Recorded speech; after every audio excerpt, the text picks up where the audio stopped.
Hi, I'm Aisling. I let my sister move in with her daughter because I thought family meant something. But then I became the babysitter, the cook, the rent payer, and somehow still the villain. She used my home, my kindness, even my name, then told the world I abandoned her child. My parents applauded her, my job nearly fired me, and my own niece started calling me the helper. And when I tried to speak up, they said I was making drama. But what happens when the one being erased decides to document everything? What would you do if your sister stole your life and then told everyone you deserved it? I was finally getting used to silence. It was early February in Aurora, Colorado. Gray skies, melting snowbanks, and a neighborhood still thawing from the holidays. I had just wrapped up year-end reporting at my job and was looking forward to something rare. A quiet winter in a house that felt like mine.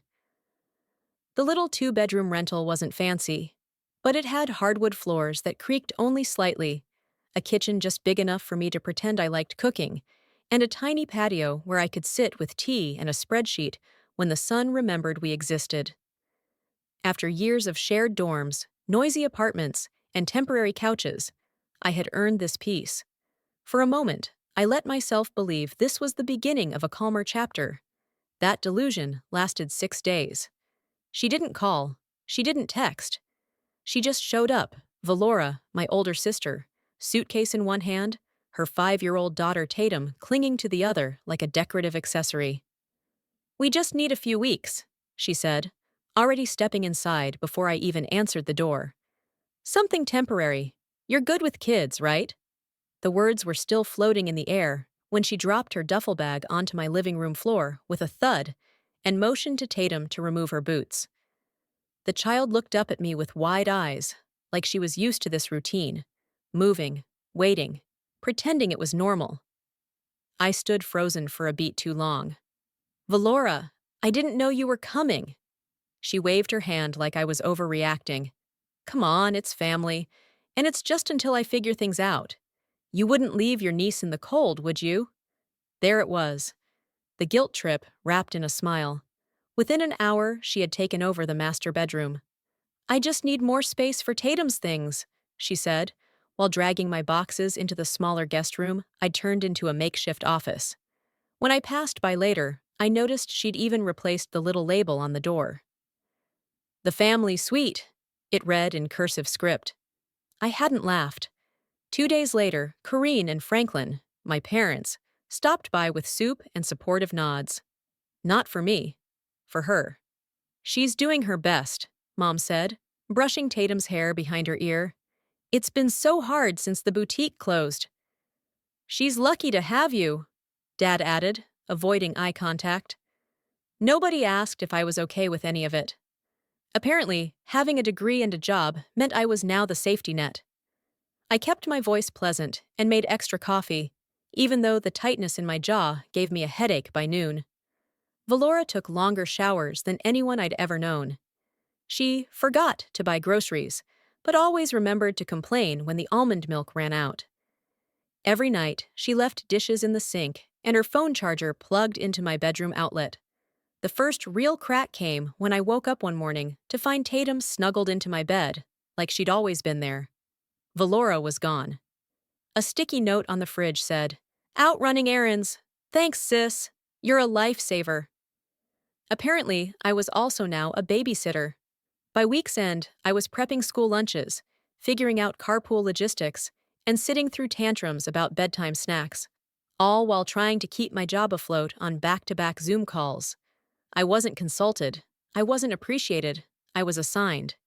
At dinner that Saturday, I gently brought it up. "Maybe we should talk about some kind of schedule."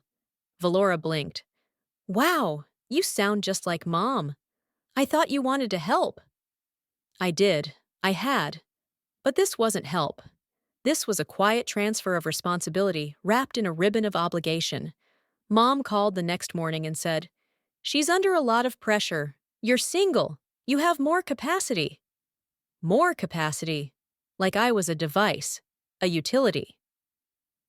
That night, I sat at my desk, the one now crammed into a corner of my old closet, and opened a blank document titled Boundaries. I didn't write anything right away. I just stared at the blinking cursor. Later, I stood in front of the master bedroom door, my former room, and looked at the new nameplate. The family suite. I considered ripping it off. But instead, I walked back to my corner, picked up my journal, and began writing everything down. Not just what happened, but how it made me feel. I didn't know exactly what I'd do with those notes yet. But something had shifted. The silence I used to cherish was no longer peaceful. It was loaded. And it was starting to scream. She hadn't even asked if she could stay. And suddenly, she was running my life.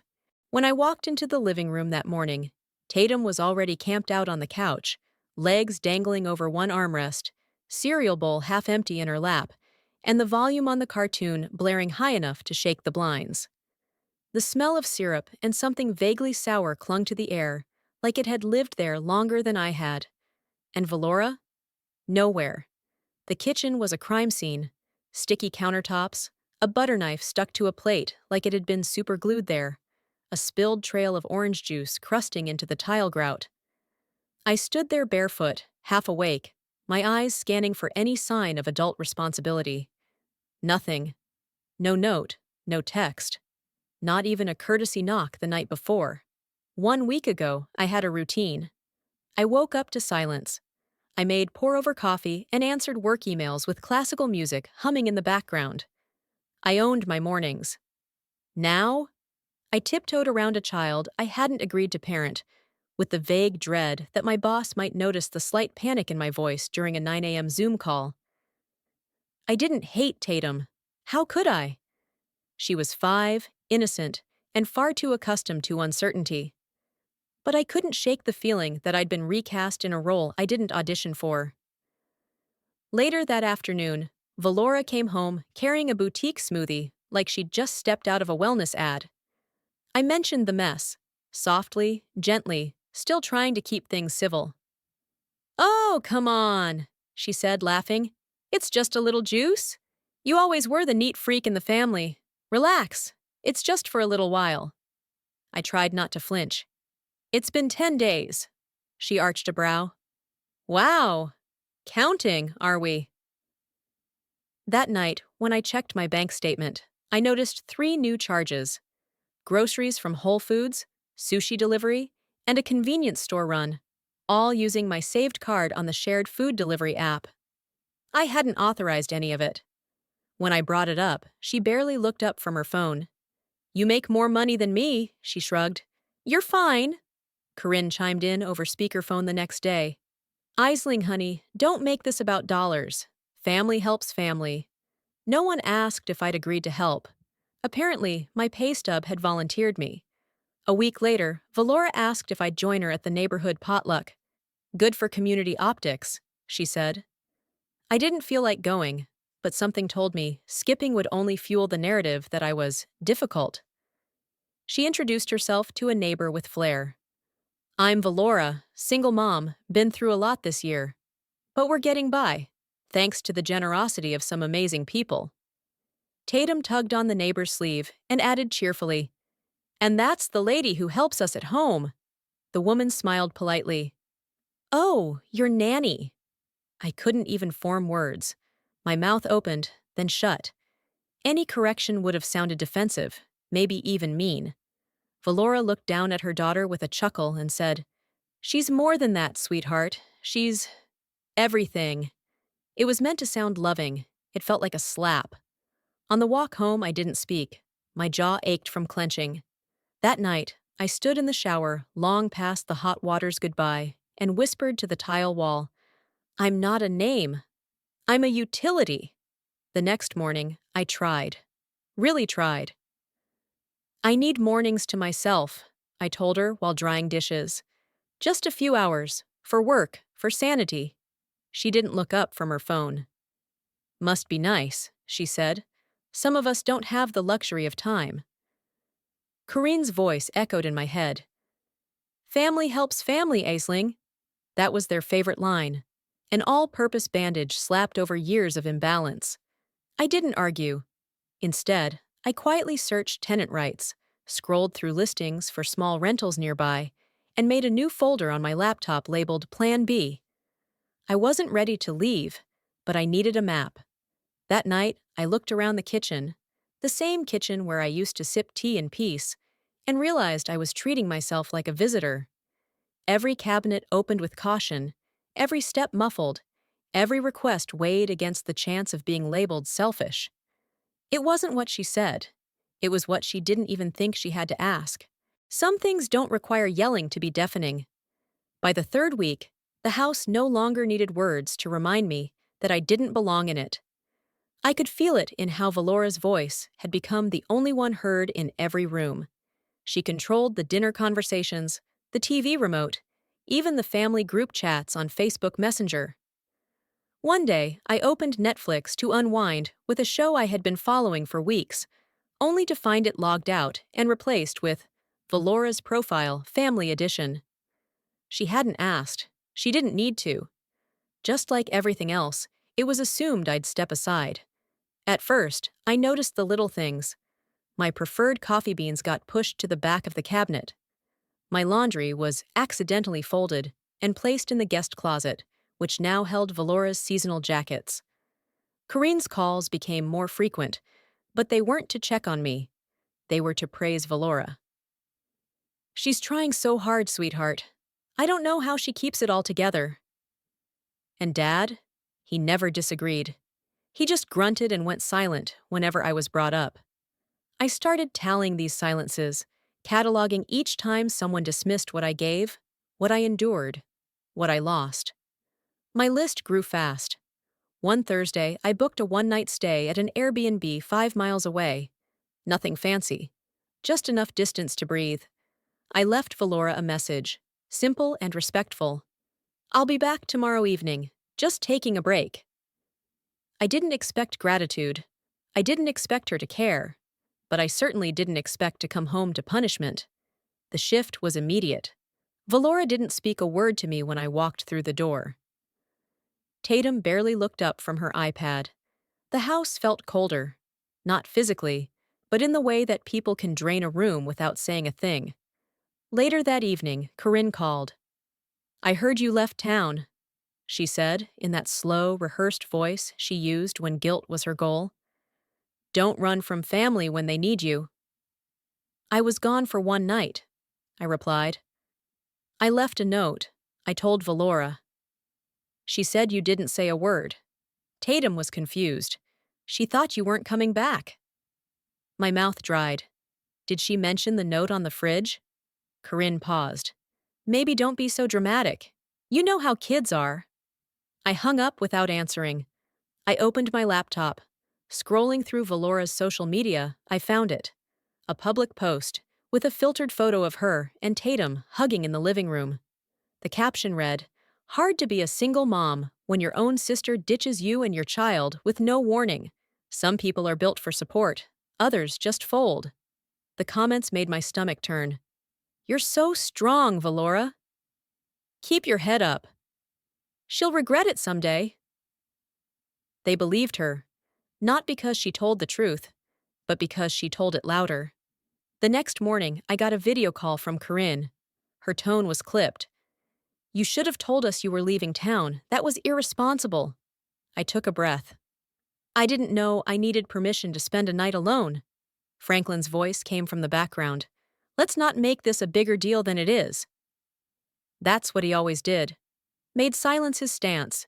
Easier to play neutral than to confront what was broken.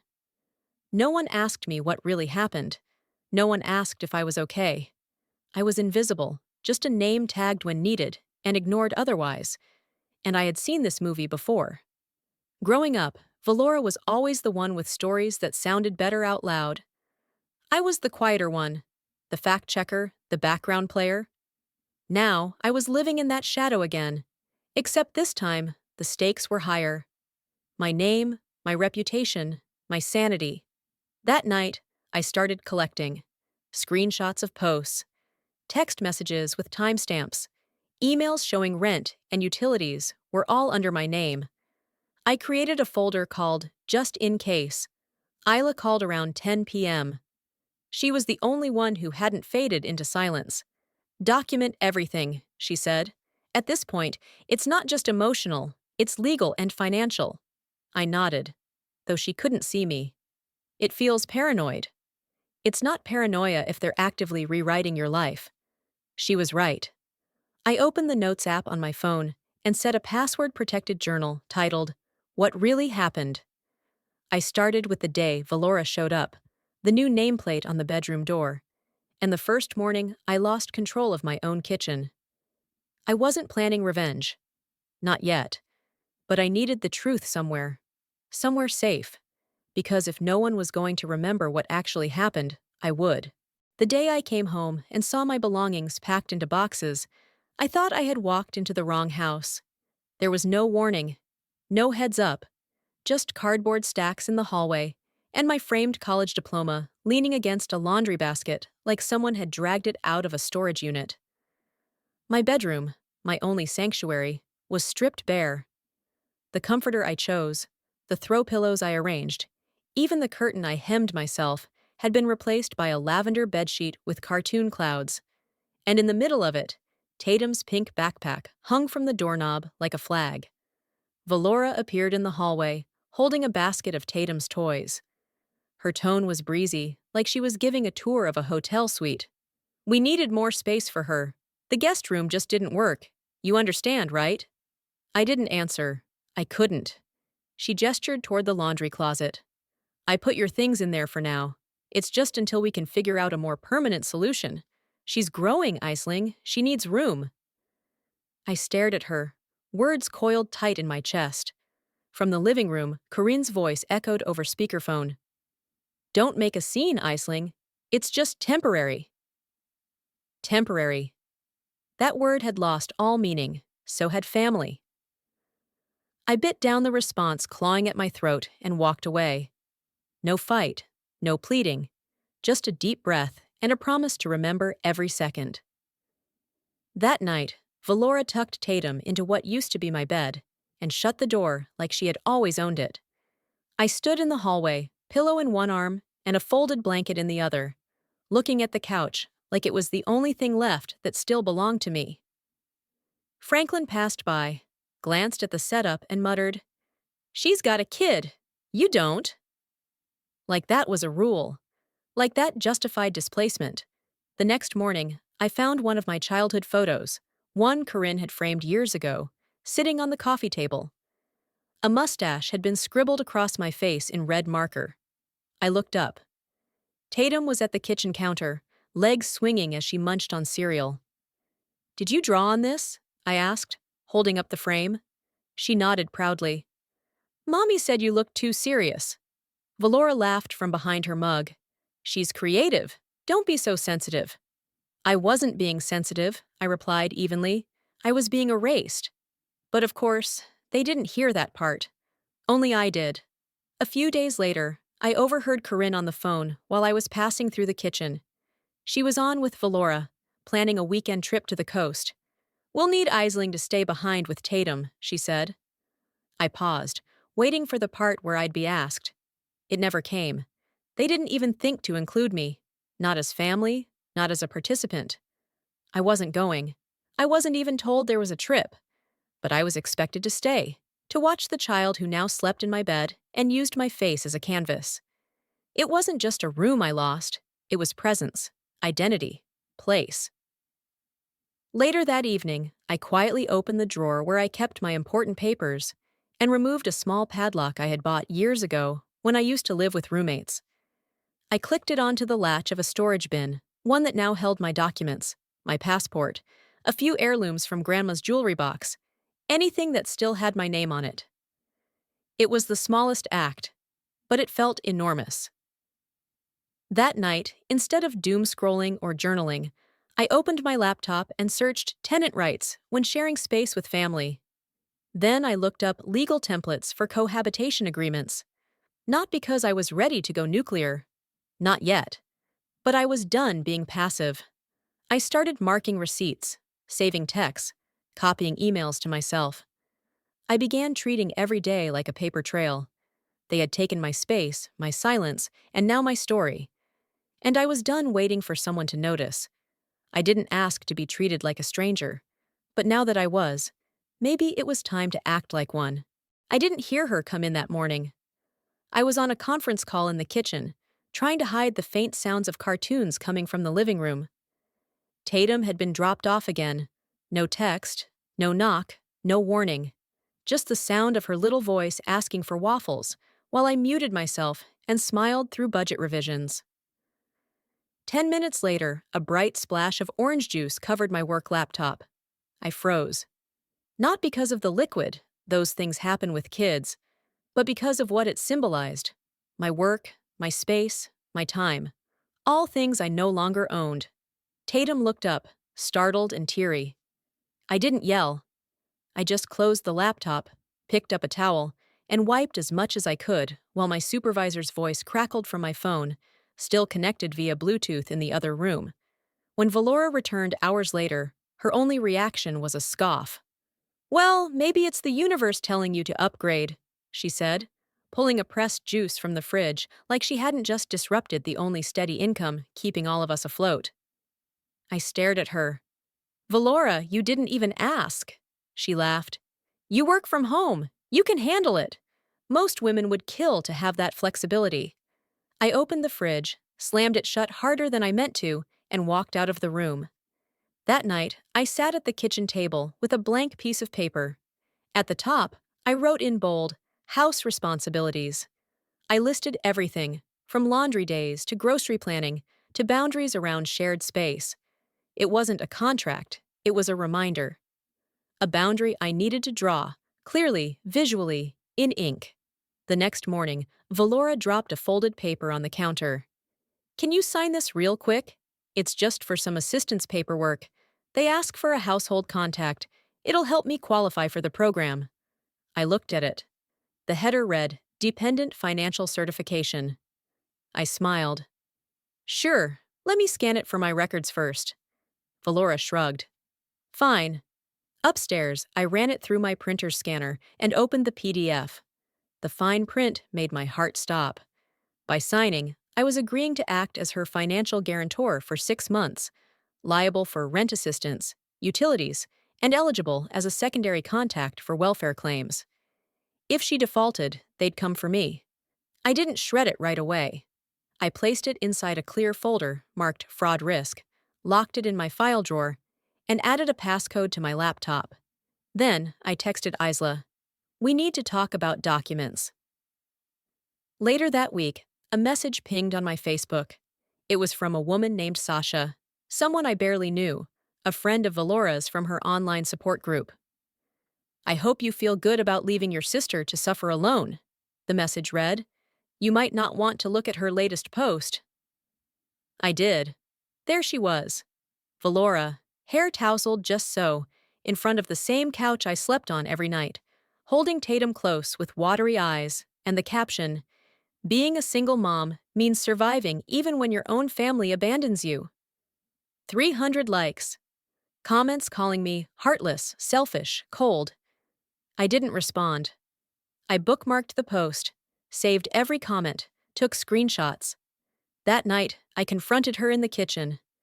"You're rewriting the truth to fit your pity party." She looked up from her phone, blinked, and smiled like she was explaining something to a toddler. "You always think you're the victim. Maybe that's your problem." "No," I said, voice steady.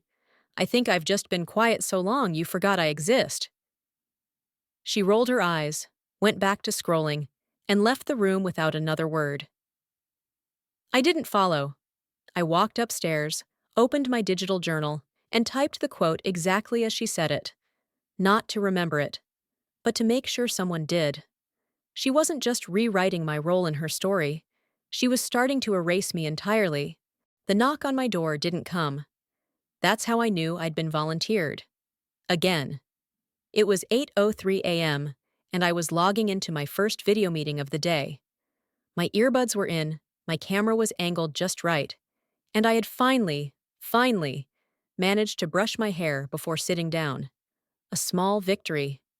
But then Tatum appeared in my periphery, dragging a stool across the kitchen tiles like a storm rolling in. "Can I have pancakes?" she asked, already reaching for the eggs on the counter. I muted my mic just in time. Valora hadn't left a note. No heads up. Not even a text saying, "Hey, I'm stepping out. Can you—" Just the open back door, her car gone, and a kindergartner who thought I was always available. Midway through my presentation, Tatum spilled orange juice across the table. I tried to cover it with a smile and kept speaking while blotting it with the edge of my sweater sleeve. But I knew what the silence meant when my supervisor responded with, "We'll follow up on that section later." That afternoon, an HR email landed in my inbox. Noted recurring disruptions during scheduled meetings. Please advise on household arrangement. I didn't reply right away. I just closed my laptop, turned off the lights, and stood in the kitchen until the sun shifted low enough to cast long lines across the floor. I had never felt smaller in my own house. The next evening, I was in the kitchen stirring pasta when Tatum let out a yelp from the living room. I found her on the carpet, clutching her elbow. She had tripped over one of Valora's tote bags. By the time Valora got home, the mark on Tatum's arm had turned into a welt, minor but visible. She took one look and her eyes snapped to mine.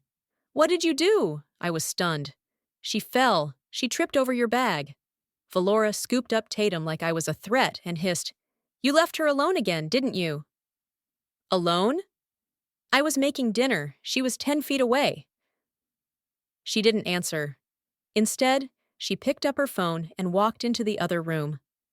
Moments later, I heard her voice, low and wounded. "Mom, it's happening again. I can't keep doing this alone.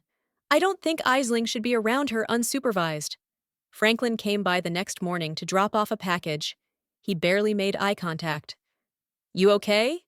he mumbled, without waiting for the answer. That's when I started documenting. I took photos. Valora's car gone during work hours, the timestamp on the school drop-off form she forgot to fill out, screenshots of messages where she asked me to watch Tatum real quick that turned into 3-hour outings. I emailed them to myself, created a backup drive, and labeled every folder like a digital trail of breadcrumbs. Isla and I spoke the following night. "This is more than a bad sibling dynamic," she said. "This is character defamation. You need a timeline." A timeline? A personal one, documented, dated, with receipts. She's not just discrediting you, she's shaping a narrative. I ordered a discreet voice recorder that night. I'd never used one in my life, but I was done pretending I didn't need protection. Then came the apology text from Corin. "I hope you two can move on. Life's too short for grudges." Grudges. I stared at the words. Not truth, not balance, just the dismissal of conflict as a personal flaw. Valora acted like nothing had happened. She made coffee in my mug the next morning and asked if I could pick up milk on my way home from work, even though she knew I hadn't left the house in days. I didn't answer. I didn't react. That afternoon, I sat on the floor of my now-locked storage closet. I reread her post. I rewatched the video where she cried on social media about feeling abandoned. I copied her caption, her hashtags, the user comments cheering her on. And then I closed the folder. I wasn't plotting revenge. I was building record. The more she played the victim, the more evidence she left behind. The email from HR didn't use a single accusatory word. Still, it read like a verdict. Subject: urgent. Schedule required for immediate review. A concern has been raised regarding childcare responsibility and household dynamics during work hours. Please report to HR on site today. The moment I saw it, I already knew. I sat across from Dana, our HR director, who had always been professional but warm. Today, her voice was neutral, and her hands folded tightly in her lap. "We received an anonymous report, Aisling. It claims a minor in your household was left unsupervised during working hours, possibly multiple times." I didn't speak at first. My fingers curled around the edge of the chair. What? Dana gave a short sigh. "We're not assuming guilt, but we're obligated to take it seriously. We're asking you to take the rest of the week off while we review." I nodded slowly. And this anonymous complaint? Can I see it? She shook her head. Internal policy. But Aisling, it was detailed, very specific. That word, specific, cut deeper than anything else she could have said. I left the building without collecting my things. Back home, the house was quiet. Tatum was napping. Valora wasn't around. I sat on the stairs and stared at the pattern in the rug for longer than I care to admit. Later that night, Isla texted me, "Check Reddit now." I clicked the link. A thread in the local mom group. Some sisters think working from home means they don't have to actually care for the kids under their roof. I've seen what happens when a child is left alone because someone had a meeting. Shameful. It was anonymous, sure, but it had details only Valora could have fed someone, or written herself. I didn't respond. I screenshotted every comment, every reply that tagged irresponsibility. One even said, "Hope CPS steps in before something bad happens." Isla sent another message. "This is defamation. Screenshot everything." The next morning, I woke up to find Valora's face crying on Instagram. Not literally crying, but the performative kind. Eyes misty. Soft piano music in the background. "I never thought my own family would try to push us out," she said, her voice trembling just enough. "But here we are, doing our best anyway." The caption read, "Some people in this very house want me gone, but I'll keep going for her, for Tatum." The comment section made me nauseous. "Stay strong, Mama. You deserve better." She's always seemed cold anyway. Even my cousin Alyssa commented, "If I lived nearby, I'd help you. Can't believe your own sister's making things worse."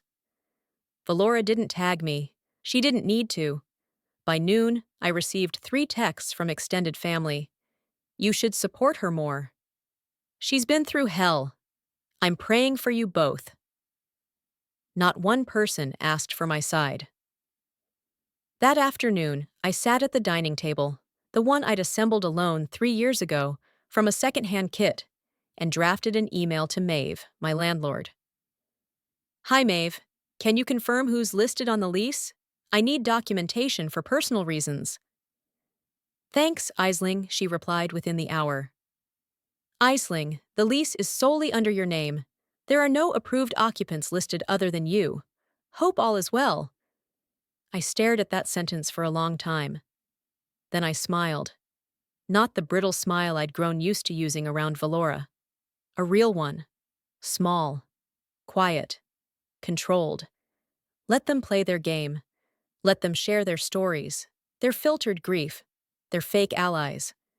They didn't know the one thing I had over all of them. I owned the board.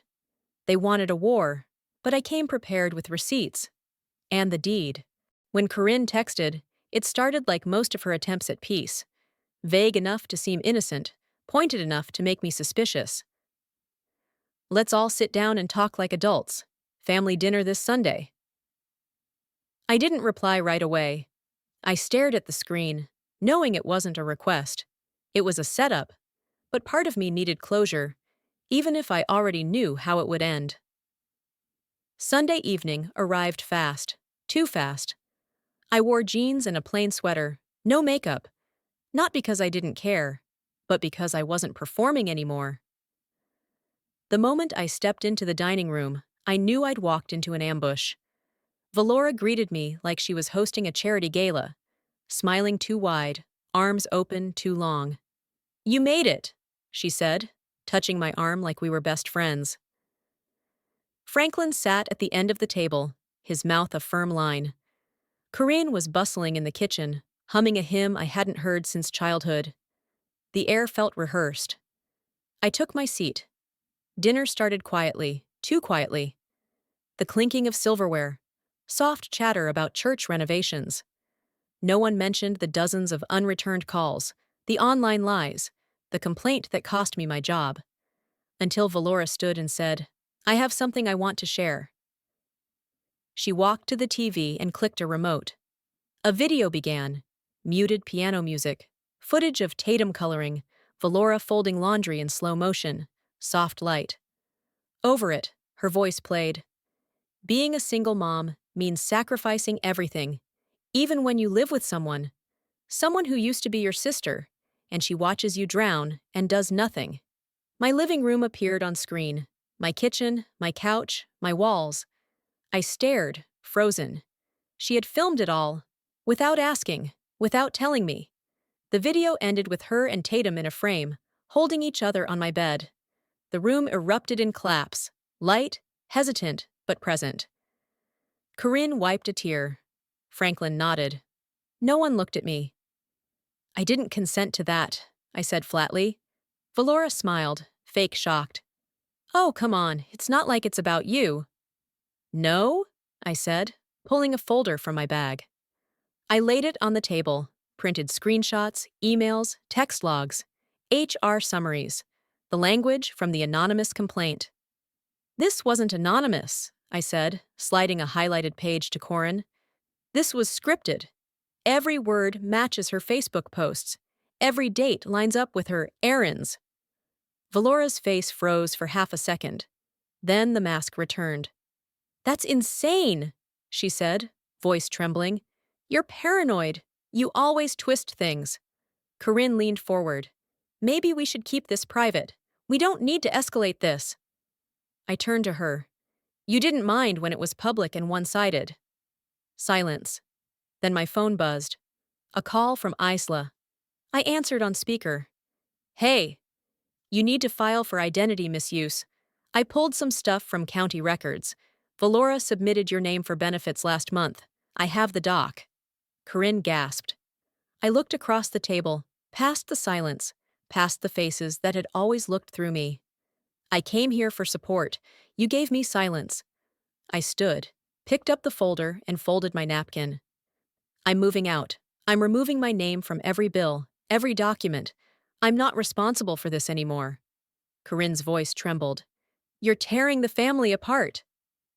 No, I said calmly. You already did. I'm just done pretending we're still one. I walked out before anyone could stop me. They didn't ask me why I was leaving, only how it would inconvenience them. The silence in the house wasn't new, but this time, it belonged to me. After the dinner explosion, no one spoke a word. Not Valora, not Corinne, not even Franklin, who had perfected the art of disappearing behind a newspaper, even in the digital age. The silence wasn't heavy anymore. It was hollowed out, like something rotten had finally been scraped clean. I began packing the next morning, quietly, deliberately. I didn't announce it. I didn't stomp or slam doors for dramatic effect. I just folded clothes, stacked books, labeled boxes. Valora passed me in the hallway once, pretending to be on her phone. She didn't say anything, but her eyes flicked down to the suitcase at my feet like she wasn't surprised, just annoyed it was happening on her watch. The second day, while I was sorting documents in my room, Isla called. I just sent it to your email, she said without a greeting. You're going to want to open this right now. I clicked the attachment. A scanned copy of a government assistance application. On it, under the section labeled Financial Sponsor, was my name, my full legal name. Under signature, a forged version of mine. The address listed was mine too. She hadn't just piggybacked on my stability, she'd replicated it. She used me, I said aloud. Illegally, Isla confirmed. It's considered identity fraud. If this gets audited, you're on the hook. I could feel my heart trying to outrun itself. Not just betrayal, liability. That afternoon, I visited Tatum's preschool. I wanted to collect copies of the enrollment forms I'd originally filled out for emergencies. Just one more thing to detach myself from. The woman at the front desk greeted me with polite confusion. Oh, Valora's former nanny? I blinked. Excuse me? She smiled gently. We always thought you were hired help. That's what she said anyway. You were listed as the emergency contact, but under the employment section, she wrote temporary childcare. I thanked her and walked out before the heat behind my eyes could turn into tears. Outside, I sat in my car gripping the steering wheel, not turning it on. Not even breathing right. In one community, I was a negligent sister. In another, I was a forgettable nanny. In neither, I was who I actually was. The next morning, I met with an attorney Isla recommended, a woman named Darnell, sharp as a tack and just as cold. Perfect. She submitted these forms using your identity, Darnell said after reviewing the documents. You didn't authorize it. This is textbook misuse. What are my options? You can press charges. At minimum, we start by removing your name from anything she's touched. It wasn't vengeance. It was a reset. That afternoon, I emailed Maeve. Hi, Maeve. I'm preparing to vacate the unit. I need to formally remove Valora and her daughter from the property documentation. They were never listed tenants. Please update the file accordingly. Best, Isling. Maeve responded within an hour. Understood. Consider it done. One line. No questions, no sentiment. I printed the email and added it to my growing folder labeled Restoration. Later that evening, Valora knocked on my door for the first time in weeks. Just one knock. I heard you're leaving. I didn't open it. I didn't speak. She tried again. Is this because of what people said? Or because you always needed to be the victim? Still nothing. I was doing what I had to do, she continued, voice rising.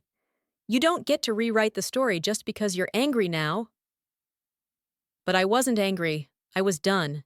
She wanted to steal my story. Now she'll get her own, recorded, signed, and notarized. The morning I decided to post, I didn't feel brave. I didn't feel vindictive either. I felt tired. Of pretending, of absorbing, of being edited out of my own story. I opened my laptop, clicked into a blank post in my neighborhood group, and wrote. Not an essay, not a rant, just facts, screenshots, dates, documents, the forged government forms with my signature, the screenshots of Valora texting she'd be gone, a few hours, followed by my time-stamped photos of her car missing from the driveway. The enrollment forms where I was reduced to temporary help. I didn't tag anyone.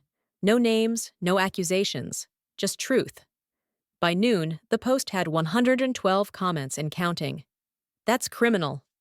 Can't believe someone would use their own sister like that? You handled this with so much restraint. I didn't respond. I didn't need to. Isla messaged, You dropped the match. Now watch the wildfire. And then, as if the universe had a sense of humor, Valora's interview went live. A local lifestyle podcast, one she must have scheduled weeks ago, featured her as a guest in their Resilient Women series. I watched it in my kitchen, arms folded, while she recited her greatest hits. It's hard, she said, dabbing a dry eye with a tissue. Being a single mom in a home that doesn't welcome you. You expect your own family to support you, but sometimes they become the biggest hurdle. The host leaned in. What would you say to people who think you're exaggerating? Valora gave a rehearsed pause. I'd ask them to live a day in my shoes. The comments started polite. Then came the shift. Didn't this woman get exposed in that community post? Wait, isn't she the one who forged her sister's signature? I used to follow her, unsubscribed. I closed the tab. That afternoon, a message pinged from my Aunt Teresa. We hadn't spoken in a year. Shame you never married, it said. Maybe you'd understand family better if you had your own. I read it twice, then deleted it without replying. She wasn't looking for dialogue. She wanted to wound. 2 hours later, my younger cousin sent a simple note. I'm sorry I believed her. Thank you for speaking up. I wrote back. Thanks for listening. That's all I ever wanted. The following week, the ripple effect arrived. Valora received a formal notice from the benefits office.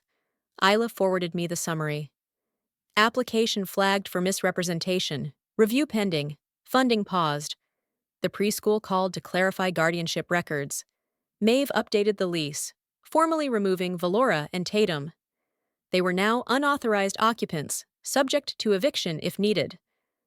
And Corinne, always last to acknowledge a storm, texted, I didn't know it had gotten that bad. I hope you're okay. I didn't answer. I forwarded her the podcast, then the screenshots, no commentary. I walked out to the patio with a cup of tea. It was the same mug Valora used to claim because it held more. It sat in my hands now like it belonged there. For the first time in months, no one was asking me for anything, and that silence was the loudest piece I'd ever heard. The apartment was nothing special. Bare walls, beige carpet, and a kitchen counter that slanted slightly to the left. But when I closed the door behind me that first night, the silence wrapped around me like a weighted blanket. And for the first time in a long time, it didn't feel suffocating. It felt earned. I left the boxes mostly sealed. I unpacked only what I needed: a set of dishes, my laptop, a few books, and the framed photo of myself from graduation. Smiling, eyes forward, before any of this began. I propped it against the windowsill, the corner still chipped from the time Tatum knocked it over. I didn't flinch at the memory. I didn't linger either. The second night, an old friend from college, Theo, texted he was in town. "Got an hour?" he asked. "I owe you a coffee from 2014. I said yes. He showed up at my new door with 2 cups and a 6-pack of muffins. He stepped inside, looked around, and said, "So this is peace." He hadn't been inside the old house since the baby shower for Valora 5 years ago. "I thought you lived in that big place with your family," he asked, glancing at the couch. I smiled, tired. "I did, until I realized I was just a placeholder." He blinked. "Wait, you mean you weren't the nanny?" I turned. "What?" He scratched the back of his neck. "When I visited years ago, everyone sort of talked around you. Valora told her friends you were helping out, not really part of things. Someone called you the house aunt.